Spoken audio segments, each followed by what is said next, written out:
Okay, ladies and gentlemen, let's get to today's class. So today we are talking about how to go from degrees to radians and from radians to degrees. So whenever we're going from degrees to radians, we use a formula which is pi over 180, going over the fact that one full rotation is what we call 2 pi, and half of a rotation is what we call pi. In the previous video, we saw how to calculate radians using circles, specifically the measurement of the arc length and the radians. Today, we're going to go converting between degrees to radians, in case we would use 45 pi over 180, excuse me. And if we were going from radians to degrees, we would use then the opposite, 180 over pi, because these are equivalent conversions. So let's say we want to go from 45 degrees to radians. So what we would do is we would use this formula, obviously 180 degrees, and we would say pi over 180. Now, in your textbook, the authors go ahead and they give the final answer using measurements from a calculator. In other books, you'll see that they just leave it expressed as radians. It's more of a thing of preference than anything, but we'll do them both just to kind of have continuity with the book, excuse me. So 45 degrees, and I'm going to multiply this by pi over 180.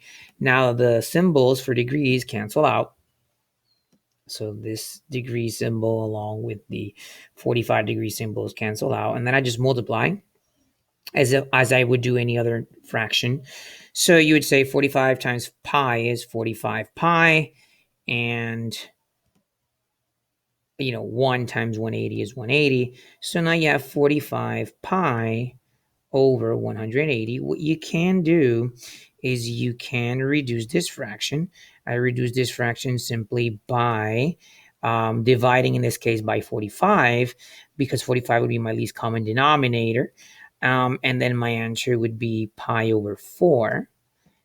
And if I want that answer given to me in radians more specifically, I would use a calculator, and I would use 3.14 or approximately 3.14 for the value of pi, and I would divide that by 4, and the answer that I would get would be approximately 0.785 radians. Now, again, you can leave that expressed as radians.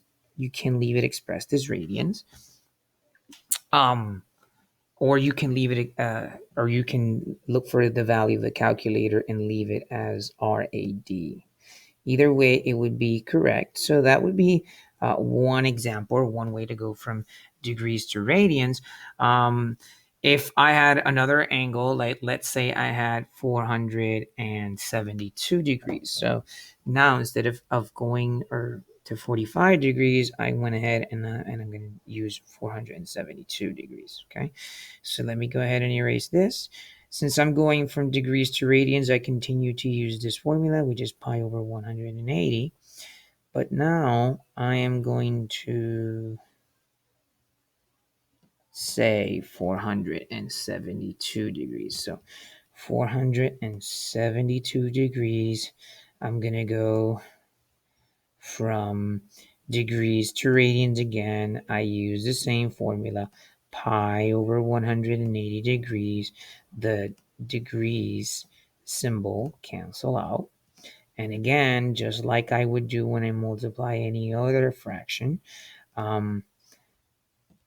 so the degree symbol cancels out. I'm going to the specifics. Some books don't even write it like that, but either way, I'm going like that. I'm doing it.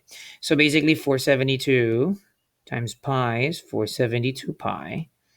And then 180 times 1 is 180. So what we want to do in that case is we want to actually just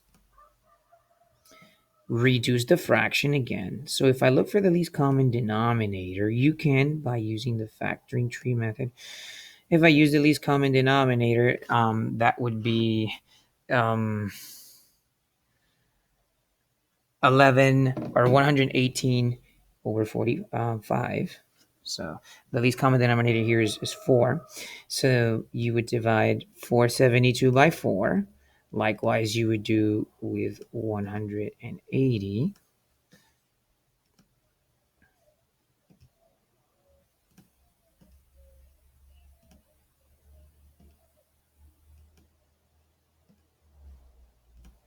The least common denominator that you would use there.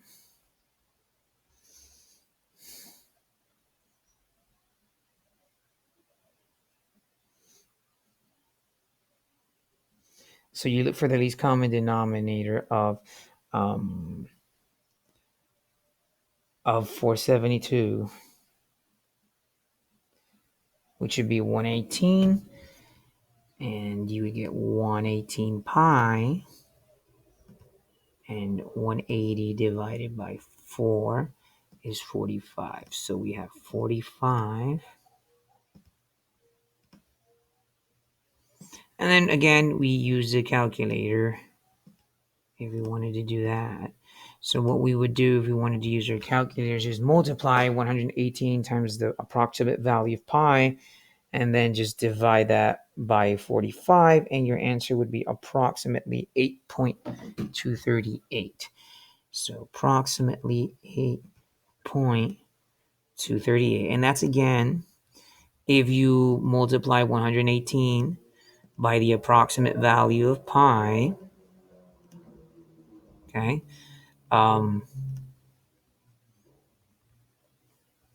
and then divide that by 45. So converting from degrees to radians is pretty simple. Now let's see some examples where we're doing the opposite.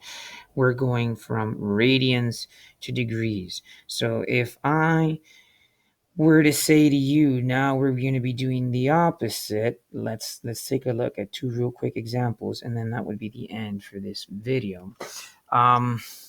So let's say we want to go from we want to go 2 pi thirds, and we want to convert this to degrees. So we have 2 pi thirds, 2 pi thirds, and we want to go from radians to degrees. So if I'm going from radians to degrees, I use this formula, which is basically the reciprocal of the first formula that we were using. So I would say 180 degrees over pi. So what's going to happen here is that the pi are going to cancel each other out. And basically, you would multiply 2 times 180 degrees, which is 360. And then you would divide that answer by 3, and that would give you your answer in degrees. So 360 divided by 3, which would be 120 degrees. So that means that the answer, or 2 pi thirds in degrees, is actually 120 degrees. And it's really simple. Again, nothing out of the ordinary, nothing you guys need to, stress too much about. Now, let's say, so I've given you,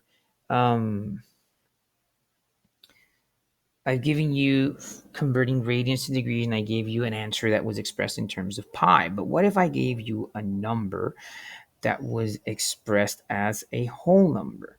So how would I go about by saying, well, I'm going to multiply. I want to go from 10 radians to degrees. So let's go ahead and look at that one. If I have something like 10 radians, and I want to say, well, now we're going to do 10 radians, and we're going to go from radians to degrees, but I'm not giving you pi. I'm just giving you a real number, and the real number in this case is 10. So if I have 10 radians, and I want to go from radians, and we'll say, and I want to go from radians to degrees. Okay, now I don't have it in terms of pi. I just have it as a real number. I still use the same formula. We'll say RAD So you guys know that the 10 is in radians. All right. Let's see if I can make this look a little better. And I'm going to use the same formula, 180 over pi. So what you're going to do is just you're going to multiply 10 times 180 and divide that answer by pi. So usually you need a calculator when you're working with real numbers. So basically 10 times 180 is 1,800.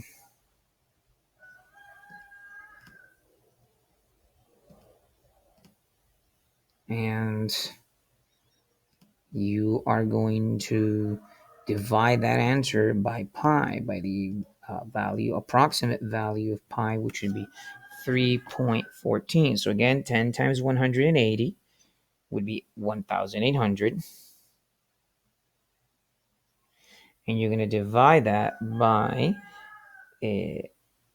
pi, and the answer that you get, rounded to the nearest degree, is about 530 degrees.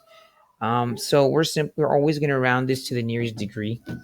So if you do that, that would be approximately 573 degrees if I'm converting from radians to degrees, but I don't have a pi value given to me. So you would say approximately 573 degrees. And that's the formula, you guys, that we would use to basically convert from degrees to radians. All right. So hopefully this video is helpful to you guys. And any doubts that you might have had with this are clarified. So stay safe, and we'll see each other in our next class. So bye-bye.